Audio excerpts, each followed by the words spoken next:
How you guys doing? And thanks for tuning into Wicked Warnings, your number one source for construction and emergency safety strobe lighting equipment.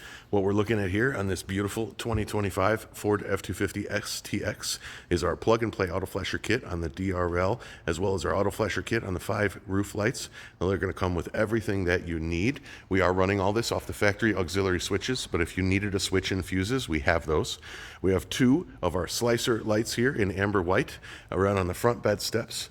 Now, what we did with those 2 lights is we extended them both with 22-5, and we met them back here at the joint where we also have our module for our plug-and-play reverse light flasher, our auto flasher right there, and we extended that with a 30-foot piece of 18.5, met up with the 30-foot run of 22.5 on those front step lights, and basically ran the step lights back to the 18.5 and the 18.5 forward to the switch. So very easy install, very quick, and everything is available at wickedwarnings.com.